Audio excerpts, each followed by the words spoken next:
di Ya, ya.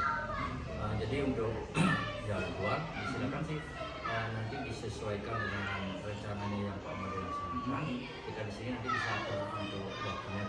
Kalau seandainya besok, sekarang kan efektif semua kan, boleh di besok boleh nanti dilaksanakan. Nanti untuk masalah teknis kegiatan dengan diseminasi saja. Diseminasi dengan teman-teman. Nanti tolong diimbaskan seperti itu. Dan seandainya kalau memang pelaksana nggak masalah sih, kapan pun siap. Tapi kalau besok ya besok mohon maaf sekali. Mungkin ada yang mewakili yang lihat. Jadi kebetulan saja masih di KPJS kita akan ada kegiatan untuk persiapan kostum tidak untuk itu. Tapi nanti pasti ada dari salah satu teman nanti yang mewakili dan mendampingi Pak Made ya. Nanti disilakan dilanjutkan dulu seperti apa programnya. Pokoknya sepenuhnya kita dukung semua. Nanti dia akan sampaikan dan diseminasikan bersama. Iya, Bersama kita diskusi masalah sesuatu yang ada di sekolah. iya. Nanti hasil diskusinya mungkin nanti akan kita sampaikan bersama hasil diskusi topik yang pernah Yang diskusikan nanti didiseminasi baru kita sampaikan kepada nanti malah kami yang terima kasih nanti apa yang Pak Made lakukan ketika di program guru penggerak ini artinya bisa menjadi treatment dari permasalahan karena kan Pak Made juga awalnya di sini beberapa tahun sudah di sini tahulah apa sih yang menjadi permasalahan kita sebelumnya di sini nanti lewat apa yang Pak Made lakukan di guru penggerak nanti bisa didiseminasi kita cari langkah-langkah terobosan ke depannya biar lebih baik sambil memotivasi teman-teman. Ya, asik, bagus. Terima kasih atas waktunya. Nanti dilanjutkan saja ya, selamat. Dilanjutkan ya. Siap. Hari ini yang ajak diskusi kembali ya setelah kemarin di pendampingan yang kedua yang ajak diskusi masalah visi dan prakarsa perubahan di sekolah. Terus sekarang di modul 1.4 yang akan ajak Bapak Ibu untuk berdiskusi kembali ya atas izin Bapak Kepala Sekolah sudah diizinkan dan diminta yang untuk memimpin langsung ya jalannya diskusi pada siang hari ini. Sebelum mulai, mari sama-sama mengaturkan puji pengastuh karunia Om Swastiastu. Nah, mudah-mudahan apa yang kita laksanakan hari ini mendapat restu dari Tuhan dan diberikan kelancaran dalam aktivitas pada siang hari ini. Dan terakhir, apa yang kita laksanakan hari ini menjadi paling tidak menjadi gambaran Bapak Ibu ya. Rasanya apa yang akan Tiang sampaikan hari ini sudah Bapak Ibu laksanakan di sekolah, sudah terlaksana dengan baik karena saya sendiri di sini mendampingi, menemani juga Bapak Ibu dari 2019 sampai 2022 yang melihat sudah terlaksana budaya positif yang ada di sekolah. Nah, materinya seputaran budaya positif yang ada di sekolah kita. Ya.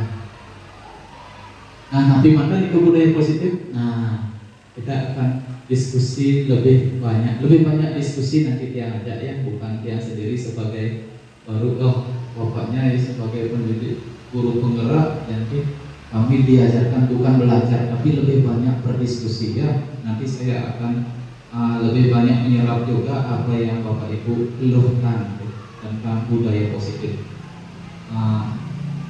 Terus agenda ya. Agenda untuk siang hari ini cukup padat sebenarnya ya. Yang pertama pembukaan sudah saya laksanakan. Yang kedua membentuk kesepakatan kelas. Nah, sambil belajar ya budaya positif nanti akan masuk ke pembentukan kesepakatan kelas yang nantinya Bapak Ibu bisa implementasikan di kelasnya masing-masing ya. Bagaimana caranya membentuk kesepakatan kelas bagaimana caranya dari kesepakatan kelas berubah menjadi keyakinan kelas. Karena di pendidikan guru penggerak, apalagi di modul 1.4, yang diajarkan untuk membuat sebuah keyakinan kelas, bukan semata-mata mengajarkan anak-anak akan taat terhadap aturan, karena aturan biasanya lebih mengikat dan membuat anak-anak menjadi takut akan aturan.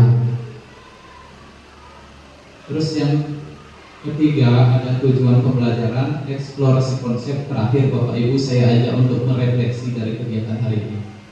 Biasa di pendidikan guru penggerak biasa terakhir refleksi ya. Nanti bisa Ibu Bapak terapkan juga pada saat dimanapun nanti Bapak Ibu berada ya. Habis kegiatan, adanya kegiatan pasti ada refleksi atau evaluasi. Kalau kita di pendidikan dulu evaluasi untuk melengkapi apa kelemahan-kelemahan dari sebuah kegiatan yang sudah kita laksanakan. Tapi di sini kita refleksi nanti sama-sama ya. Saya ajak Bapak Ibu untuk membentuk kesepakatan kelas ya. Saya sih sudah menuliskan kesepakatannya. Nah,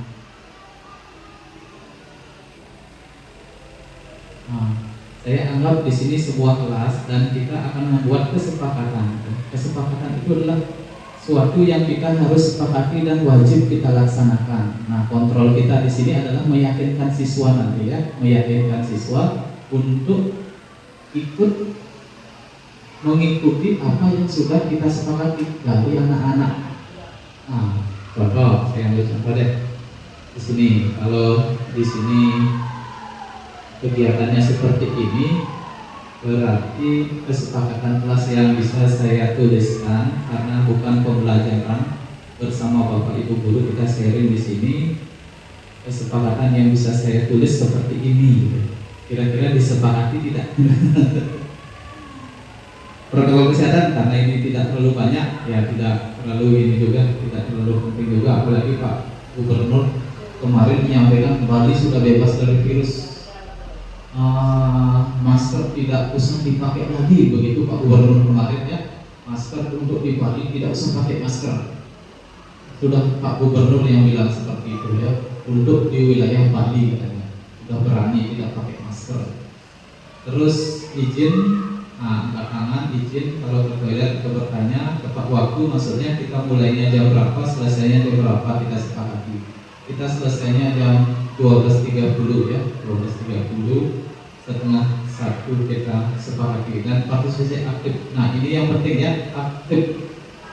Nanti ketika ada sesuatu yang perlu didiskusikan, kita akan diskusikan bersama. Kalau ada sesuatu yang belum jelas, kalau sebisanya saya jawab, saya akan jawab. Tapi kalau seandainya saya tidak bisa menjawabnya, saya akan tangguhkan. Saya anggap sebagai suatu tugas PR untuk diri saya. Bagaimana? Sepakat ya, Bapak Ibu ya? Kalau seperti ini, apa perlu ada yang ditambahkan? Kemarin kalau saya di lokal area biasanya tidak terlalu formal sekali, maksudnya tidak formal begitu. Peserta itu bebas menyampaikan apa sih yang harus disepakati lagi, bisa ditambahkan. Misalnya Pak Made, ada uang transportnya, ada ini kan? ada makan minumnya nggak Pak? Itu misalnya ya, disepakati Pak, tambahkan transport 150.000 per orang tuh misalnya ya, kalau bisa ya. Kalau tidak bisa saya tangguhkan. Sepakat ya? Ya, sepakat. Baik, kalau sepakat berarti nanti kita akan selesainya, kita mulainya jam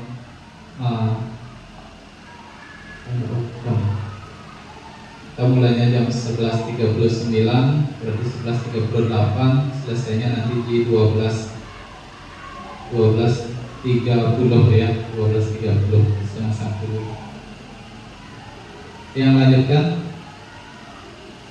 Nah, ini kompetensi pembelajaran yang coba kita akan pelajari atau kita gali bersama di sekolah kita. Peserta, di sini maksudnya Bapak Ibu ya, Bapak Ibu guru, mengetahui kebutuhan belajar di lingkungan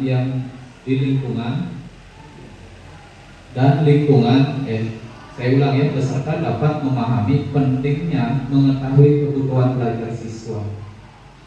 mengetahui kebutuhan belajar siswa, dan lingkungan yang memfasilitasi seluruh individu di sekolah agar dapat meningkatkan kompetensinya secara aman. Nah, di sini saya cantumkan secara aman dan nyaman. Kalau sudah aman dan nyaman, rasanya akan tumbuh ya budaya-budaya positif dengan sendirinya. Kalau sudah aman, lingkungannya sudah aman, aman dalam belajar, terus nyaman lagi ya. Kalau nyaman didukung dengan infrastruktur ya, keadaan sekolah yang baik, berarti nyaman dan muridnya belajar itu gampang dalam mentransfer ilmu. Apalagi di sini di sekolah kita sudah lengkap rasanya, fasilitas sudah ada, fasilitas penunjang buku tidak ada yang berkurang buku rasanya. Walaupun ada 1-2 orang bisa di-cover dengan temannya yang lain. Nah, ini sebagai seorang pendidik ya, ini sebagai seorang pendidik wajib sebenarnya tahu kebutuhan dasar murid. Nah, nanti apa saja kebutuhan dasar murid kita akan diskusikan bersama. Saya mulai ya dari pertanyaan pemantiknya dulu ya. Setuju, tidak setuju? Nah, saya silakan dulu dijawab Bapak Ibu ya. Setujunya kenapa? Tidak setujunya kenapa? Saya bawa satu gini ya, tidak ada. Lagi satu.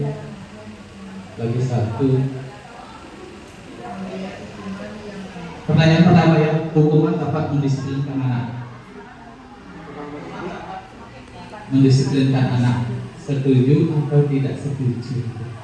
Terus yang kedua ada pemberian hukuman dengan hal positif seperti membaca. Biasanya Bapak Ibu guru saya lihat, termasuk saya sendiri loh.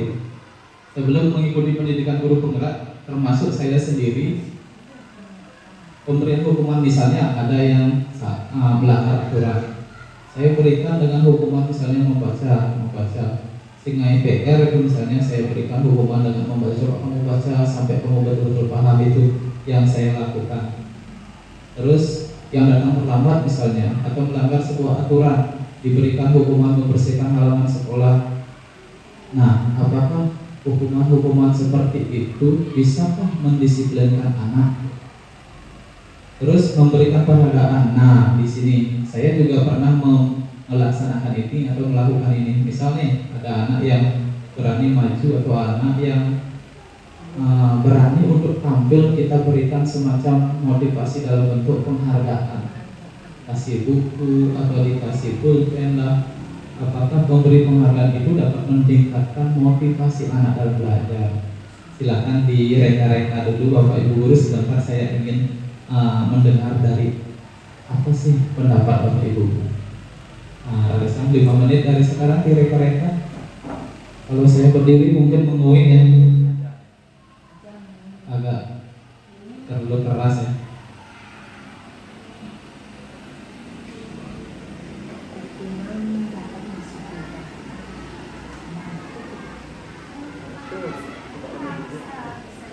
Kalau misalnya hukuman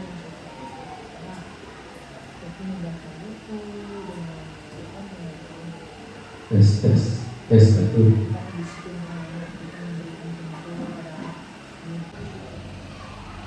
Bagaimana? Teman dulu kebayang kira-kira. Nah, kira-kira seperti apa? Hukuman dapat tak mendisiplinkan anak? Misalnya ini datang terlambat kita hukum gitu, jujuk. Besoknya kira-kira bagaimana? Besoknya lagi bagaimana? Bisa mendisiplinkan anak? Silakan. Siapa yang mau memberikan pendapatnya? Untuk Bu Ayana.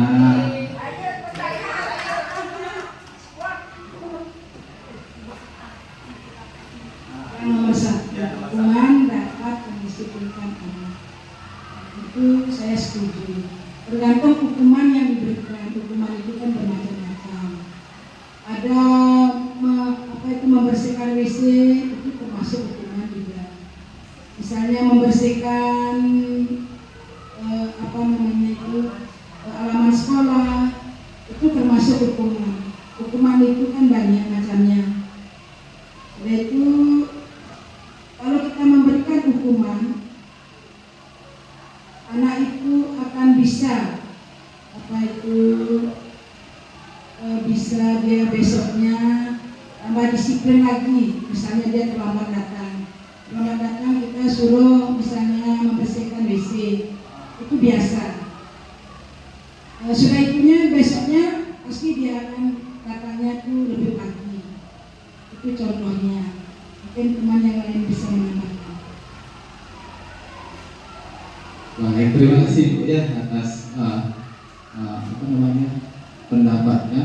Sebenarnya saya setuju juga ya, hukuman bisa mendisiplinkan anak, cuma hukuman yang bagaimana, kan begitu tadi pertanyaannya, hukuman yang bagaimana sih bisa mendisiplinkan anak. Terus besoknya lagi seperti apa? Oh, semacam memberikan efek jerah pada anak juga ya, memberikan efek jerah bahwa kalau kita tidak berikan hukuman, yang lainnya akan ngikut begitu ya ceritanya. Kalau tidak kita hukum, berarti besoknya akan diikuti oleh anak lain, besoknya diikuti lagi, bisa jadi satu kelas terlambat jadinya. Setuju juga seperti itu. Nanti lagi sebentar kita akan lihat dari paradigma yang ada. Coba yang kedua, pemberian hukuman dengan hal positif seperti membaca atau membersihkan halaman sekolah dapat meningkatkan disiplin. Ada kata disiplin di sana, disiplin. Kira-kira setuju atau tidak kalau pernyataannya seperti itu ya? Coba dilihat. Sebentar kita banyak diskusi masalah ini ya, disiplin, apa itu disiplin. Terus termasuk kita akan belajar yang sering terjadi itu adalah mendisiplinkan anak lewat sebuah konsekuensi ya, konsekuensi, apakah konsekuensi baik untuk kita terapkan atau tidak. Seperti itu. Kita lanjut ke nomor 2 dulu ya. Coba yang itu.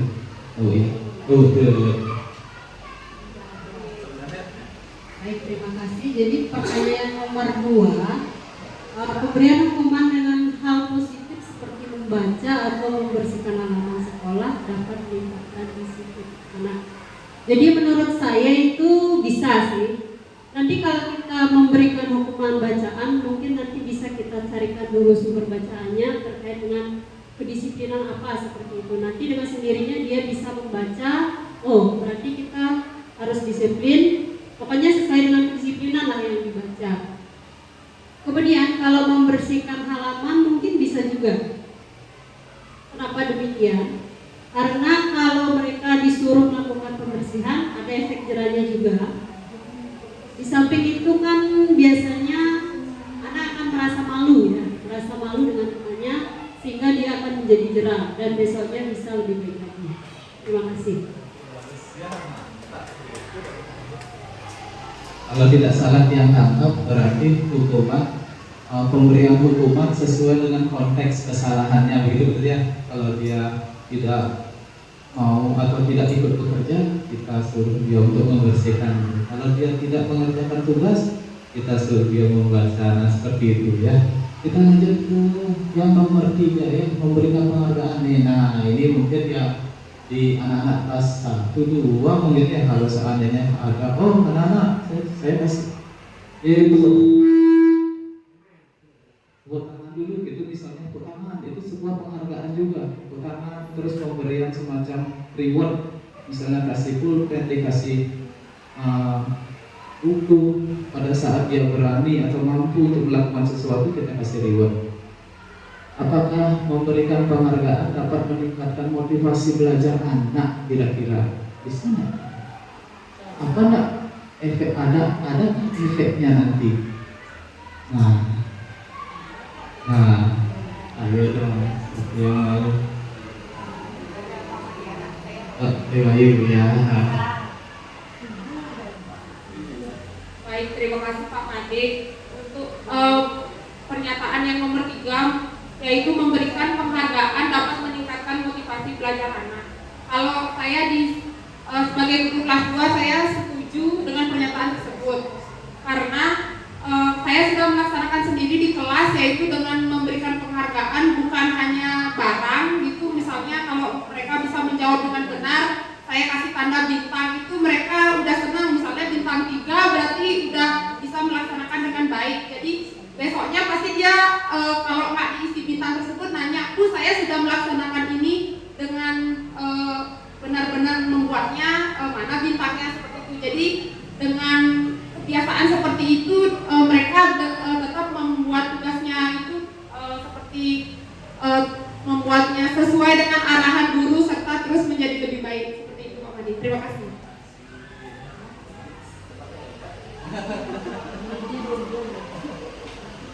Muridnya dua-dua ya, gurunya yang inovatif namanya.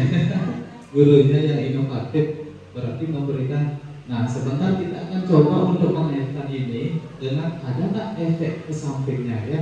Kalau seandainya kita berikan reward semacam itu, kalau semacam memberikan tanda bintang sih rasanya itu merupakan suatu bukan sebuah, menurut yang pribadi ya, bukan sebuah biasanya nilai ya, semacam nilai bahwa ya tanda-tanda seperti itu. Kalau dia tandanya seperti ini, oh nilainya bagus itu misalnya ya. Maksudnya yang nomor 3 mungkin penghargaan dalam bentuk apa ya, bentuk barang, bentuk pokoknya dalam bentuk sesuatu dan untuk anak. Nah gitu ya, ada tidak bagus gitu ya. Kalau kita bagus kamu keren sekali. Nah nanti ada nggak efeknya atau dampaknya? Sebentar kita mau lihat ya. Nah kita akan mulai simpan dulu jawaban Bapak Ibu. Saya akan mulai dari sini ya, eksplorasi konsep di modul 1.4. Nah, ini yang akan kita diskusikan bersama ya. Banyak sekali ya, ada 6. Yang pertama disiplin positif, nilai-nilai kebijakan universal. Ini dalam satu modul ya, satu modul. Yang kedua teori motivasi, hukuman dan penghargaan, termasuk restitusi di sana. Di sana ada hukuman, motivasi dan penghargaan.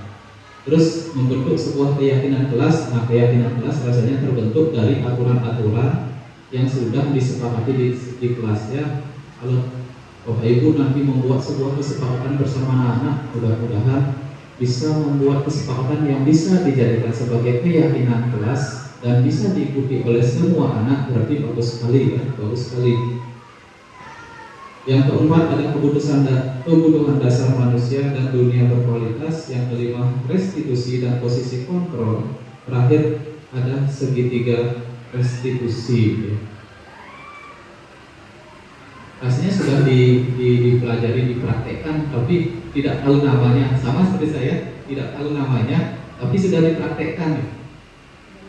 Oh ternyata ini namanya posisi kontrol gitu ya. Nah ini dia ya, kita mulai dari perubahan paradigma di masa atau di abad 21. Coba saya minta praktek sekarang, bisa dipraktekkan seperti ini. Saya ingin coba Ibu praktek 2 orang ya. Bu Suryani atau Bu Suryani. Mau memulangkan murid, silakan dipulangkan Ibu siswanya sebentar. Gabung lagi di sini ya. Kalau bisa diminta Bu ini yang memulangkan Ibu gabung lagi di sini biar lebih hangat diskusinya ya. Ada 2 orang nih, A dan B. Pokoknya saya dan teman saya gitu. Saudara secara kecil tuliskan pada sesuatu yang sangat berharga. Nah, coba. Kan bawa kertas nih ceritanya. Tuliskan yang sesuatu yang benar-benar berharga apa. Pokoknya yang paling berharga. Emas 1 kilogram itu misalnya kan berharga nih. Tulis, ibaratkan Ibu punya sesuatu yang berharga kan dipegang. Bu Ayah deh, Bu Ayah lebih ini ya. Bu, Ibu punya sesuatu yang berharga nih Bu. Pegang kan? Pakai tangan kanan dong. Yes. Ada sesuatu yang berharga. Di tangan Ibu ada sesuatu yang berharga nih. Pokoknya sesuatu yang sangat-sangat berharga menurut Ibu. Nah, sekarang ada butut di sampingnya ya. Coba butut bisa nggak mempengaruhi pikirannya Bu Ayah supaya mendapatkan apa yang ada di tangannya. Bebas merayu boleh, silakan bebas, sebebas-bebasnya silakan. Apapun yang berharga di sini, pokoknya Budut ingin dapatkan ini. Gini kan Bu, goyang. Gini kan sama Budut. Set.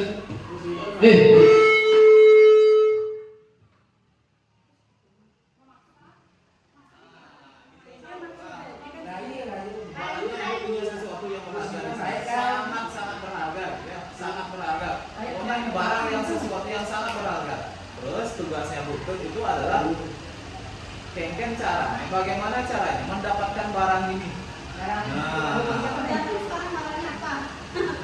Itu ingin nih, saya ingin mendapatkan yang dipegang oleh Bu Simpan.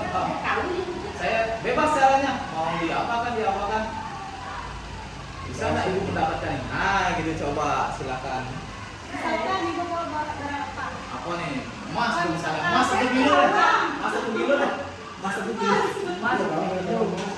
Kamu buat Berlian deh, berlian. Enggak tahunya kalau itu mas. Tahu nih. Mungkin tahu nih. Pengen caranya Budut.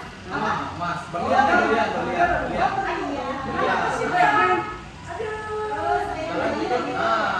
Terserah caranya, boleh merayu, boleh dipaksa, boleh memaksa. Bisa nggak didapatkan ini itu maksud saya? Kalau bisa berarti apa yang terjadi kemudian?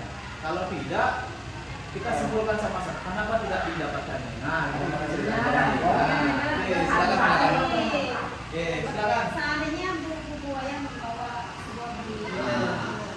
Dirayu boleh. Goyang cantik sekali tuh. Goyang pegang apa sih itu pokoknya? Boleh nggak tunjukkan ke saya misalnya ya? Goyang saya sebenarnya ada masalah, kemudian saya diberi uang, keluarga saya sedih banget. Artinya melas nih, melas. Silakan nggak apa-apa. Melas. Boleh saya? Tidak. Nanti saya akan ganti. Dulu pada saat saya praktek, pas saya ditunjuk seperti ini, dirayu 2 orang, cewek lagi. Dirayu seperti, saya tidak berikan sama sekali, saya tidak berikan. Saya ditanya alasannya kenapa kok tidak diberikan. Barang mahal. Tapi itu dari sesuatu yang saya miliki, sesuatu yang sangat berharga untuk diri saya, tidak mungkin saya akan berikan ke orang lain. Terus lagi satu praktek, lagi satu diberikan. Kenapa diberikan? Lagi itu. Kerja parahnya nih. Kan barangnya berharga. Barangnya sangat berharga untuk kita, untuk ini sangat berharga loh. Kenapa kok diberikan? Padahal ini barang berharga buat kita. Kenapa diberikan? Gitu. Jadi kalau seandainya ada yang memelas, memang dia benar-benar utuh. Gimana nih? Jadi Bukan saya nih. bukan utuh. Coba Bu, dirayu dulu biar kelihatan merayunya Budut. Ayo, dirayu dulu. Diberikan nggak? Diberikan nggak? Disimpan begini. Orang barang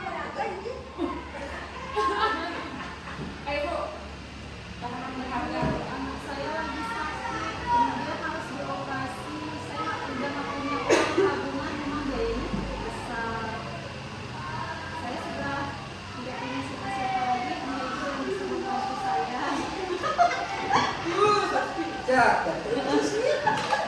Ini barang mahal sekali. Kembalikan ini mahal sekali. Mahal sekali. Akhirnya, endingnya tidak dikasih. Tidak. Nggak ada keterangan harus dikasih atau nggak ada keterangan. Maaf ya, Budutnya ini tidak bisa diberikan, ini barangnya ada. Mau dikasih orang ini. Kenapa dikasih orang? Dia yang memiliki ini, saya hanya memegang aja ini. Saya hanya Barangnya ini sangat berharga. Saya tidak akan berikan ke ibu, saya akan berikan ke orang lain.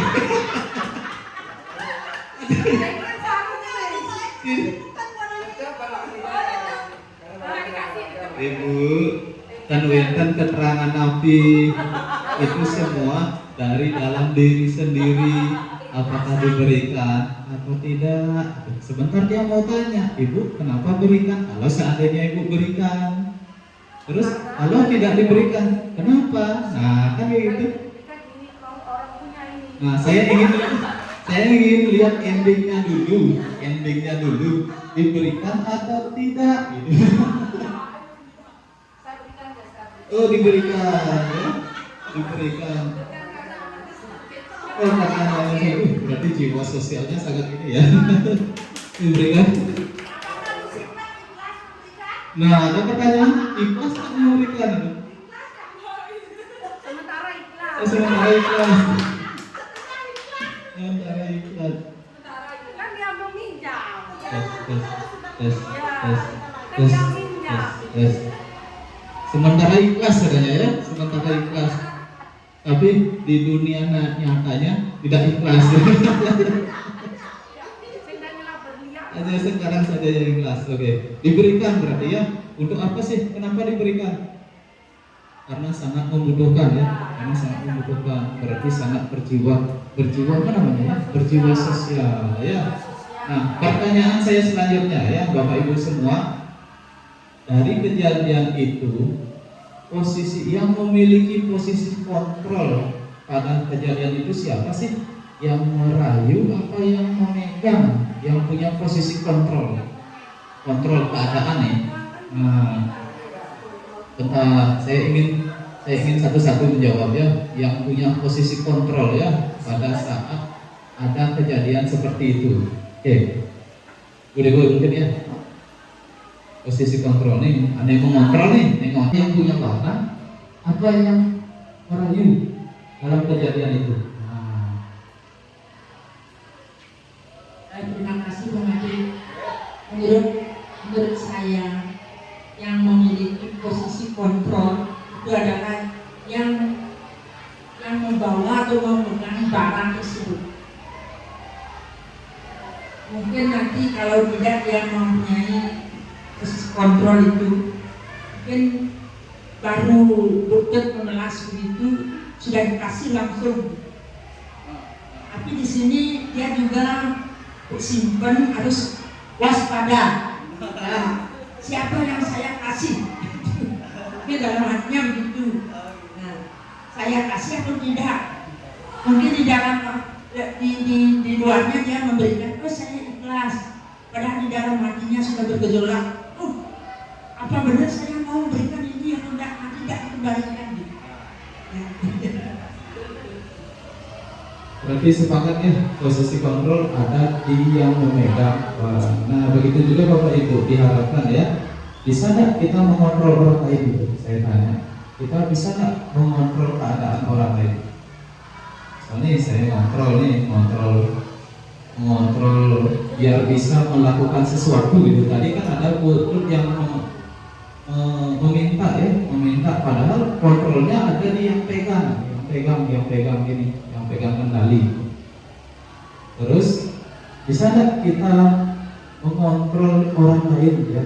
Kita sebagai pendidik kan harus kontrol murid ya, mengontrol dari segi tindakan. Kita sebagai pendidik mengontrol siswa supaya siswa itu satu berjalan atau belajar sesuai dengan apa yang kita kehendaki ya. Dan tidak terlepas dari nilai-nilai yang dimasukkan ke dalam profil belajar Pancasila. Kan itu ya, sesuai dengan profil belajar Pancasila. Itu. Ya, kira-kira bisa tidak? Kalau kita ditanya, bisa tidak mengontrol orang? Bisa ya? Bisa. Kontrolin orang? Bisa. Oh iya, silakan.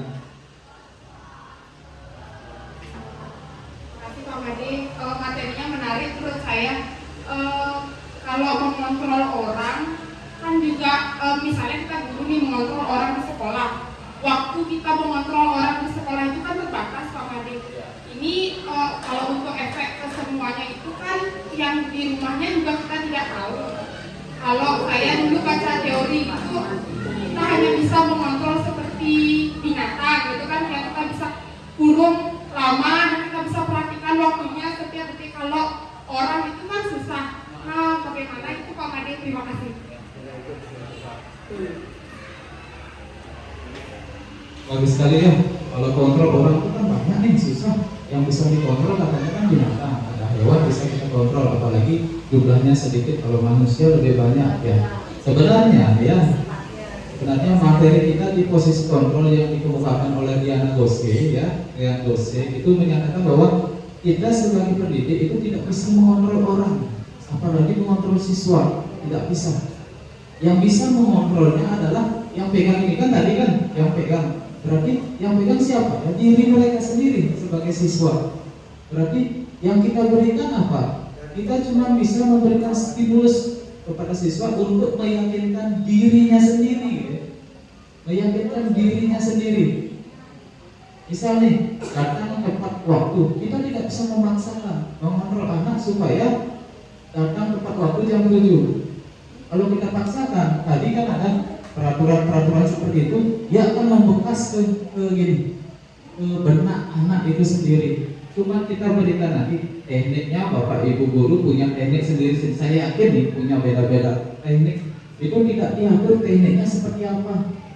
Mau memberikan motivasi pada siswa, mau memberikan semacam contoh. Kalau saya sendiri sih, dua-dua itu saya laksanakan ketika saya di kelas. Satu, saya akan memberikan contoh ke siswa saya menjadi tauladan sesuai dengan prinsip atau Ki Hajar Dewantara, memberikan tauladan kepada siswa. Saya tidak suka mengatur siswa harus seperti ini, seperti tindak. Saya ingin menjadikan diri saya dulu contoh. Satu, itu ya. Saya tidak suka marah-marah terhadap siswa. Saya tetap memberikan 15 menit pendidikan budi pekerti kepada siswa-siswa saya di kelas 5. Itu yang saya lakukan. Yang kedua, selain saya memberikan contoh, saya akan memberikan motivasi. Tetap saya motivasi siswa saya. Itu karena saya tidak bisa mengontrol siswa seperti yang ditanyakan sama Dewa ini ya. Kita tidak bisa mengontrol siswa, apalagi siswanya terlalu banyak. Cukup kita, kalau kita laksanakan di kelas masing-masing, memberikan stimulus motivasi kepada siswa untuk menumbuhkan kontrol terhadap dirinya, saya yakin ya, yakin tanpa adanya peraturan.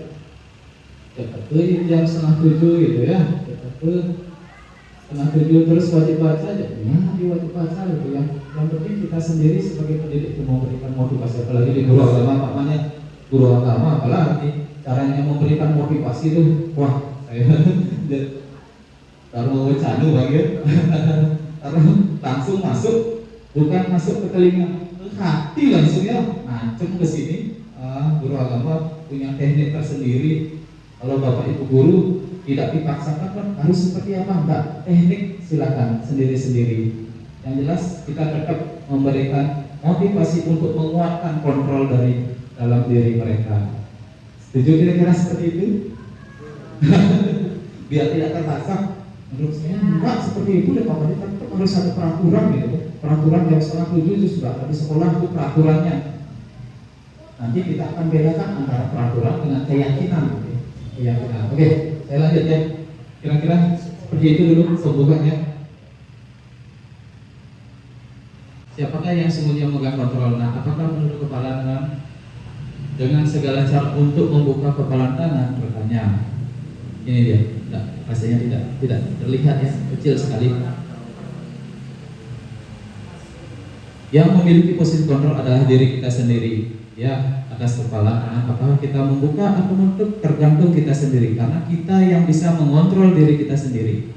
Jangan biarkan orang lain bisa masuk dan mengontrol diri kita ya, sesuai dengan hati kita sendiri. Terus itu yang akan kita tanamkan ke anak-anak ya, menguatkan mental dan karakter anak untuk mengontrol dirinya sendiri, maksudnya ya. Kalau itu sudah terjadi, saya rasa ada peraturan itu peraturan, nggak ada yang melanggar peraturan. Apalagi kemarin dengan adanya kemarin saya dengar ada anak-anak yang mencaci gurunya, mohon maaf dalam tanda kutip ya, mencaci gurunya, terus berkata-kata kasar kepada gurunya, itu bisa kita siasati atau kita adakan dengan nanti yang namanya konsekuensi ya, konsekuensi bukan hukuman. Saya lanjutkan ya, dengan disiplin positif yang ada di sekolah kita masing-masing ya. Disiplin, kalau menurut Bapak Ibu disiplin itu apa sih ya? Disiplin apa sih itu disiplin ya? Kalau menurut William Glass, disiplin itu adalah semua perilaku yang memiliki tujuan ya. Belajar kontrol diri untuk menghasilkan atau mencapai tujuan tertentu, itu disiplin ya. Ini terkait dengan teori kontrol, saya tidak banyak menjelaskan tentang bahan ini. Yang penting itu kita akan posisi kita sebagai pendidik ya, posisi kita sebagai pendidik. Bapak Ibu ada 5 yang Bapak Ibu bisa kuasai di sini ya. Di sini ada, terkadang kita sebagai penghukum, posisi kita sebagai penghukum gitu ya. Terus posisi kita bisa jadi sebagai pembuat rasa bersalah, membuat siswa rasa bersalah. Misalnya nih, kata-katanya seperti ini, saya kecewa sekali sama kamu. Nah itu sudah membuat siswa itu sangat-sangat merasa bersalah. Kalau dia memiliki hati sanubari, gitu. Kadang-kadang kan siswa-siswa di lapangan ini kan kita bicara teori dulu. Nah teori dulu, terkadang siswa kita di lapangan pangkengken Jepang pendidikan kini cek sing dingu gitu ya, cek sing dingu. Kita tidak menghukum siswa secara global seperti menjudge siswa secara global, tapi ada oknum siswa memang seperti itu. Nah kalau ada terjadi seperti itu, mungkin kita bisa memanggil siswa itu dan mengajak untuk berbicara. Kita gali dulu, eksplorasi dulu siswa itu seperti apa. Terus posisi kontrol atau posisi kita sebagai pendidik bisa sebagai, kalau saya sendiri posisi saya sebagai pendidik di kelas 5 itu sebagai teman gitu. Sebagai teman, saya merasa teman dengan anak-anak saya. Nah, mungkin karena posisi saya sebagai teman, anak-anak saya mungkin lebih sangat-sangat dekat sekali dengan saya. Dan mungkin Bapak Ibu guru juga sama seperti saya ya. Apalagi di Wahyu saya perhatikan sangat-sangat dekat gitu sama muridnya ya, duduk bareng gitu. Terus baca-baca bareng gitu, saya lihat di halaman itu sangat-sangat dekat. Ketika kita tidak masuk sangat-sangat kecewa muridnya ya. Itu yang menandakan bahwa kita memang dekat sama siswa. Jangan sampai terbalik, ketika kita tidak masuk muridnya hias merdeka. Apalagi ada yang bilang gitu ya, merdeka gitu muridnya. Berarti posisi kontrol kita sudah keliru ya. Kalau saya sih sama menjadi rekan sama murid-murid saya ya. Makanya murid-murid saya, karena saya sifatnya itu terbuka itu, murid-murid saya senang sekali curhat gitu, yang tidak mau bicara ya berani bicara, kecuali yang difabel tidak sulit untuk dikendalikan. Saya sudah beberapa kali coba, sudah diserahkan anak seperti itu. Dan saya juga punya teman dari SLB, Bu, bagaimana sih caranya mengatasi? Saya sempat tanya bagaimana, Pak, Bapak harus bawa ke saya, Pak, saya terapi nanti. Ada terapinya katanya, Bu, ada terapinya untuk anak-anak seperti itu. Kita kan tidak dibekali dengan itu, makanya saya sudah, Pak, serahkan saja sama saya, Pak, minta orang tuanya ke saya, ke SLB Gelungkuk. Masalahnya orang tuanya kan tidak mau karena jauh, terus karena malu katanya, anaknya masuk di SLB. Saya sempat tanya ke orang tuanya, Bang, malu. Terus kalau seperti itu di mana, Pak? Di mana, Bu, caranya saya untuk apakah saya naikkan atau gimana? Nah, itu tergantung sekolah, Pak. Tergantung sekolah. Kalau dinaikkan sekolahnya malu, tidak dinaikkan sekolahnya malu juga. Dilema jadinya sekolah. Kalau dinaikkan terima di SMP malu, tidak dinaikkan malu sama atasan kita di dinas pendidikan. Nah, seperti itu. Makanya dilema kita di sekolah gitu. Banyak udah tutup mata aja, tutup mata aja. Tapi berusaha deh. Saya ajak Bapak Bapak Ibu berusaha walaupun dengan keterbatasan kita tidak sebagai dibekali dengan pendidikan inklusi, tapi kita mencoba. Nanti tantangannya ada di wali kelas, dan nanti ketika dia dinaikkan berarti wali kelasnya yang akan mencoba gitu ya. Gagal lagi dinaikkan, dicoba lagi gitu ya. Gagal lagi, terpaksa harus kita bawa dia ke SLB, arahkan gitu ya. Itu posisi kita sebagai pendidik. Terus ada sebagai manajer. Nah, ini yang paling penting. Kalau sebagai manajer dia akan secara terbuka, dia memiliki pikiran yang sangat terbuka gitu ya, sangat terbuka. Kalau posisi kita sebagai manajer, apalagi manajer sebuah kelas, kita harus terbuka sama anggota kelas gitu ya. Itu. Oke, saya lanjutkan. Nah, ini dia, disiplin.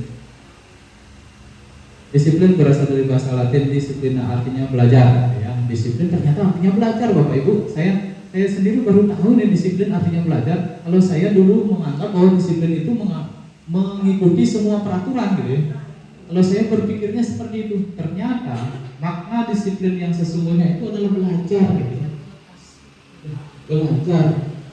Maka asal dari kata maksudnya dan disiplin diri dari murid-murid Sekret dan Plato. Sekret dan Plato itu maksudnya membangunkan suatu yang ada pada murid gitu ya.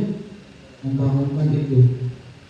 Lewat apa? Ya itu tadi, stimulus dan menguatkan diri siswa. Ya, dengan apa? Dengan yang tadi itu ya, motivasi, terus dimotivasi ya, murid-muridnya dimotivasi, termasuk diri kita dimotivasi ya. Baru EPG konsensus ada awam dengan EPG. Apalagi mohon maaf teman, yang sebenarnya EPG, sebenarnya EPG, yang jangan diam tuh motivasi diri gitu ya. Ya tetap kalau saya berpikirnya begini, kita sudah ambil jalan ini sebagai pendidik, maka saya harus mengabdikan diri saya di dunia pendidikan. Itu terlepas dari kita diberikan sebuah reward oleh pemerintah ya, terima kasih ya. Kalau kita tidak diberikan, dan saya memang selaras dengan pemikiran saya sebelum saya jadi guru, mungkin saya selaras dengan Pak Bupati ya. Pokoknya konsep saya itu ngayang dulu deh, ngayang. Ya masalah nanti akhirnya seperti apa ya, nanti terserah deh akhirnya seperti apa. Yang penting saya ngayang, saya masuk ke dunia pendidikan, saya mengajar, ya itu lah mengajar di dunia pendidikan aja ya, sampai ya di dunia pendidikan merembet lagi sampai ke dunia-dunia yang lain ya, ke sosial juga ikut ya, ke masyarakat juga ikut mengatur itu. Karena mungkin dilihatnya saya sedang ngayang gitu ya, saya sedang ngayang. Banyak di banyak tempat saya ditempatkan gitu ya, banyak tempat di tempat-tempat krusial, apalagi sekarang tempat krusial lagi gitu. Ngayang dulu deh di sana.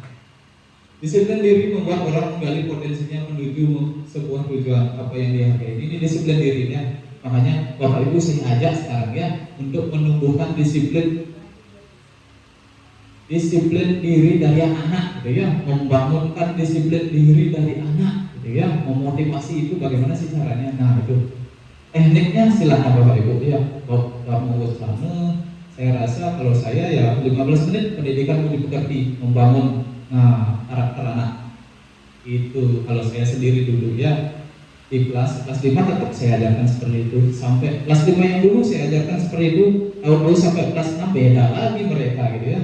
Beda lagi, mungkin karena pengaruh gini ya, pengaruh umur. Mereka kan sudah masanya peralihan nih, peralihan dari anak-anak menuju ke remaja. Ada di sana masa pubertas ya, kalau saya menyebutkan di sana masa belawajung gitu. Kalau mereka betul-betul tidak diperhatikan, sulit sekali mereka kita kendalikan gitu. Apalagi kita tidak bisa mengendalikan orang, yang kita bisa adalah membangun kontrol mereka sendiri gitu. Itu ya, padahal di kelas 5 tetap saya berikan itu, sampai kelas 6 beda lagi jadinya gitu ya. Mungkin karena pengaruh ini ya, umur ya, usia, masa peralihan ya. Makanya masa peralihan yang paling sulit diajarkan itu adalah di kelas 1, di kelas 6 gitu ya menurut saya. Kelas 1 masih pendampingan, kelas 6 sudah peralihan gitu ya, peralihan dari anak-anak remaja. Ini masa belum gajum nih, gampang sekali mereka untuk terjerat tindakan-tindakan indisipliner gitu ya.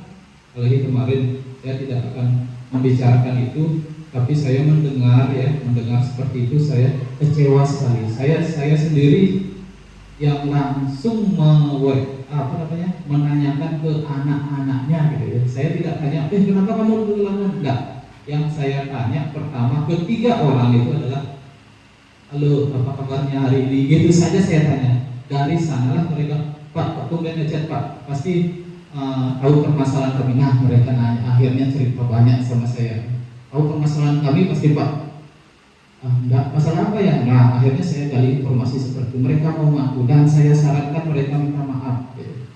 Itu saran saya. Apakah dilakukan? Belum saya tanya karena tidak lihat sama orangnya. Mudah-mudahan sih dilakukan itu. Itu sudah ya. Bagus sekali kalau sudah gitu ya. Itu makna disiplin yang sebenarnya belajar. Namun, ada kata namunnya di sini ya Bapak Ibu. Disiplin telah berubah di kita, di kita. Makna disiplin bukan belajar lagi Bapak Ibu, tapi suatu yang dilakukan seorang pada orang lain untuk mendapat kepatuhan. Nah, itu yang sangat-sangat berubah dari makna yang sebenarnya gitu ya. Itu yang saya terima. Cenderung disiplin dengan ketidaknyamanan. Nah, ini akhirnya kecenderungan umum adalah menghubungkan kata disiplin dengan ketidaknyamanan. Tidak nyaman katanya. Memang benar, saya rasakan itu ya, tidak nyaman. Sudah kerja sama itu jangan kena. Tidak nyaman. Selain tidak nyaman, tidak kena jadinya ya. Tidak kena. Nah, gitu ya. Nah, bagaimana sekarang caranya Bapak Ibu, saya sendiri ya, saya akan coba menularkan ini. Itu tidak membuatkan peraturan pada anak, tapi membuat sebuah keyakinan pada anak, menumbuhkan keyakinan, menumbuhkan mereka, kontrol mereka sendiri supaya betul-betul mereka tahu sendiri bahwa datangnya 6:30 gitu ya, tidak adanya hukuman. Kalau seandainya tidak ada hukuman, sudah lagi ya, sehingga ada hukuman boleh, ya kan kejam ya sihnya ini itu ya konsekuensinya gitu ya. Tapi sedikit-sedikit coba diterapkan, sedikit. Ada perubahan gitu ya. Ya, saya lanjutkan. Ada pertanyaan sampai sini? Narisa ngomong yang wenten berkait, narisa yang wenten aqua nangea gitu. Oke, lanjut ya. Ini dia nilai-nilai kebijakan universal. Ini saya tidak bahas panjang karena ini sudah digemur-gemurkan terus ya. Nilai-nilai kebijakan universal yang kita miliki itu adalah memang profil belajar Pancasila. Ini ada 5 dimensi ini yang sering kita berikan pada siswa gitu ya. Ada dimensi beriman. Yang pertama beriman itu pasti ya. Pak, kenapa kok beriman pertama Pak? Pancasila aja Tuhan Yang Maha Esa yang pertama ya. Karena itu yang pertama memang wajib. Kenapa wajib? Karena itu sebagai dasar ya, dasar anak-anak untuk menangkal sesuatu yang tidak baik dari luar masuk ke dalam dirinya dengan apa? Dengan agama gitu ya. Agamanya masuk di dimensi beriman gitu ya. Terus berkebinekaan global, gotong royong, kreatif mandiri. Nah, ini tidak banyak, ini sudah sering Bapak Ibu ini di kelasnya masing-masing pasti itu ya. Saya yakin ya, profil belajar Pancasila aja mengejar sudah tumbuh pada diri. Nah, sampai di sana di materi pertama sudah mungkin ada pertanyaan di materi pertama sebelum saya lanjut ke ini. Banyak sekali ya yang seharusnya saya dapatkan materi ini 3 bulan, saya sampaikan 1 jam. 3 bulan saya sampaikan 1 jam. Cukup belan sebenarnya, aku benar itu. Aku ada orang Pak Madi itu. Intinya yang pertama itu adalah meyakinkan siswa ya untuk menumbuhkan sekali lagi ya, menumbuhkan kontrol diri supaya apa? Supaya mereka menjadi anak yang tidak lagi terikat pada aturan, tidak takut lagi gitu ya. Pokoknya motivasi terus anak-anak kita ya, motivasi. Kalau saya sih itu motivasi biar mereka ini tetap tidak apa-apa. Kamu salah nggak apa-apa. Saya juga pernah salah seperti kamu. Nah itu bahasa saya, walaupun dalam hati sih kesel juga gitu ya. Tetap pasangnya ada murid seperti itu ya. Tapi tetap bahasa saya nggak apa-apa. Saya juga pernah salah gitu ya.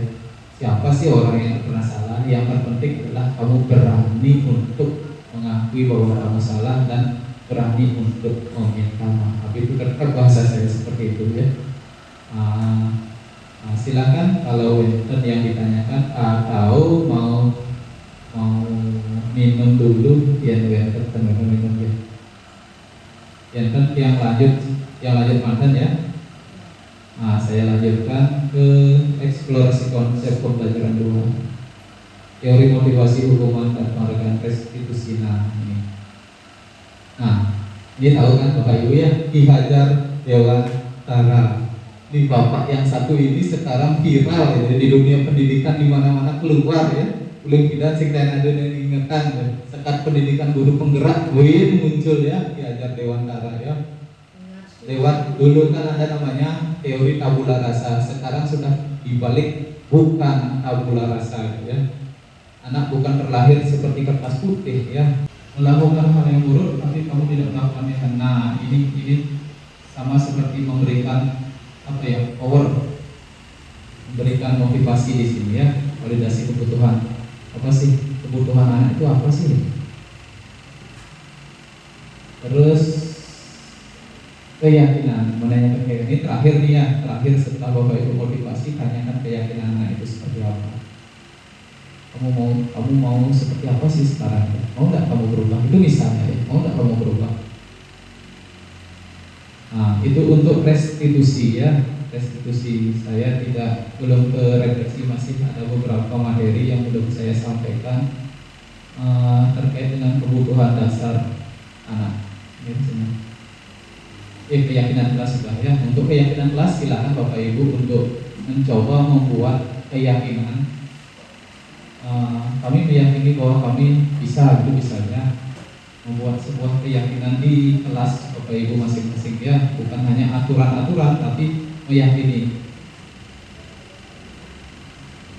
Terus ini dia ya, apa bedanya peraturan dengan keyakinan Pak, biar bisa membedakan sedikit. Selalu bawa buku ke tempatnya gitu ya, misalnya dengan keyakinan kelas tanggung jawab ya, tanggung jawab, kamu harus tanggung jawab gitu.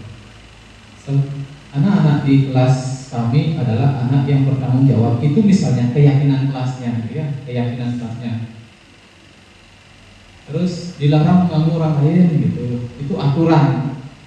Kalau keyakinan kelasnya, semua siswa di kelas kami menghormati orang lain, ya.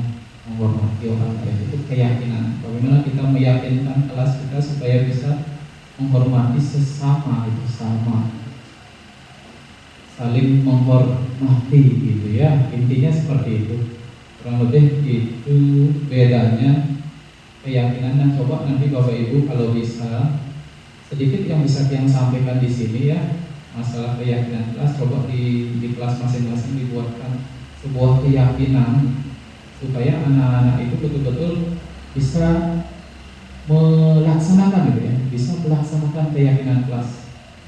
Kalau saya punya proyek rancangan di kelas 5A yang belum terrealisasi ke guru saya pindah dari sekolah sini, itu saya punya keyakinan bahwa anak-anak tidak berada di zona nyaman gitu ya, itu keyakinannya. Penjabarannya itu adalah anak-anak biar tampil beda gitu ya, tampil beda, tidak seperti biasa-biasa saja ya. Jadilah anak yang memang luar biasa, tidak biasa-biasa saja. Itu saya yakini di kelas 5A sebelum saya pindah dan belum terlaksana proyeknya itu. Itu tentang keyakinan kelas Ya. Nah, ini lagi satu ya, lagi sedikit saja Bapak Ibu ya. Yang terakhir itu adalah kebutuhan dasar manusia. Nah, kita sebagai pendidik itu wajib mengetahui ya kebutuhan dasar dari murid-murid kita ya.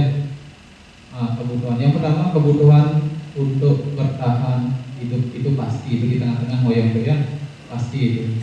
Kita memberikan sebuah ini untuk tetap anak-anak bisa bertahan hidup, dan yang lainnya itu kebutuhan akan penguasaan, kasih sayang, kesenangan, kebebasan itu wajib kita tahu di setiap anak. Nah, kenapa kita wajib tahu? Karena apa? Pada saat kita akan memberikan restitusi pada anak, kita wajib tahu dulu apa sih yang dibutuhkan oleh anak ini gitu. Kita wajib tahu itu. Makanya kita explore dulu anaknya. Oh, ternyata anaknya kurang kasih sayang di rumah gitu ya, kurang kasih sayang di rumah, berarti itu yang akan banyak kita masukkan ya, memberikan sebuah motivasi tentang kasih sayang. Nah, seperti itu maksudnya ya. Makanya di sini kalau kurang kesenangan ya bukan diajak bersenang-senang sih anaknya ya.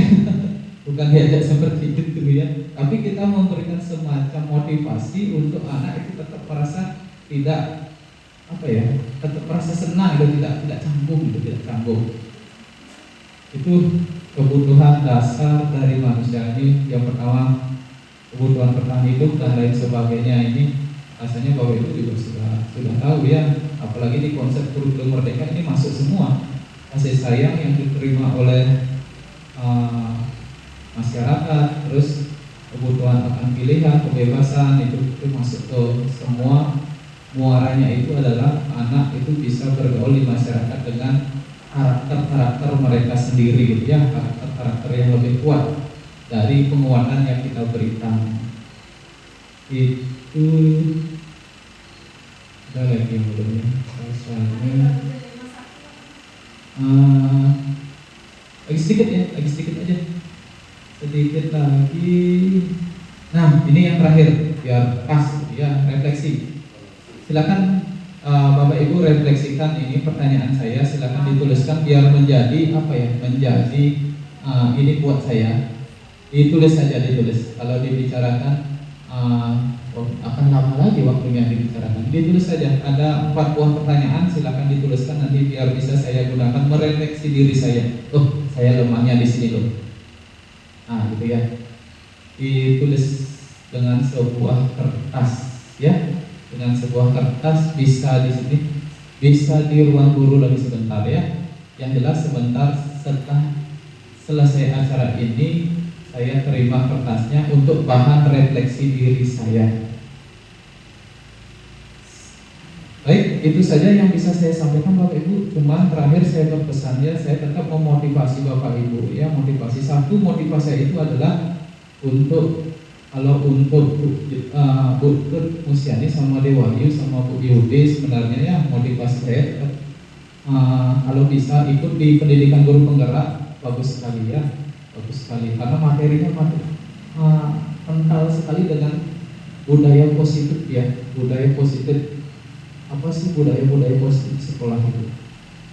Disiplin itu misalnya ya, datang tepat waktu, sudah Pak. Kenapa datang tepat waktu?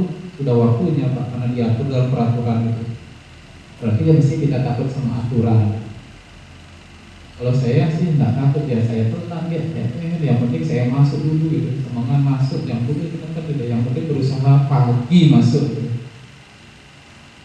Gak usah takut sama aturan, karena aturan dibuat untuk menakut-nakuti kadang. Kalau kita tidak ikut aturan, kita yang disalahkan. Tapi kalau memang dari diri kita, oh jangan semangat masuk, ngajain, gitu kan ingatannya, ngajain, semangat masuk. Terus memang contoh, memberikan contoh sesuai dengan prinsip belajar dewantara, memberikan semacam contoh kepada murid-murid kita. Betul ya, tetap saya berharap nanti ada banyak lagi guru penggerak yang ikut pendidikan guru penggerak. Materinya bagus sekali untuk kita terapkan di sekolah kita masing-masing, khususnya di dalam kelas kita ya. Di dalam kelas kita ternyata seperti ini loh. Dari saya dulu paham bahwa memberikan semacam hukuman untuk mendisiplinkan, oh ternyata saya yang salah.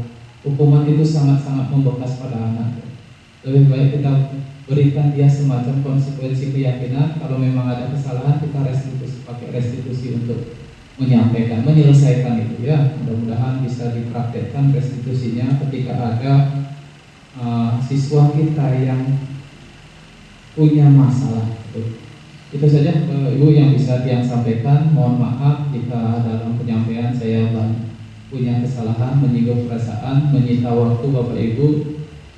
Saya mohon maaf. Terakhir saya akhiri pertemuan kali ini. Jika tidak ada yang ditanyakan, saya akhiri pertemuan kali ini dengan para santi ya. Om Santi Santi Santi Om. Rarisa Ibu. Terima kasih sekali lagi.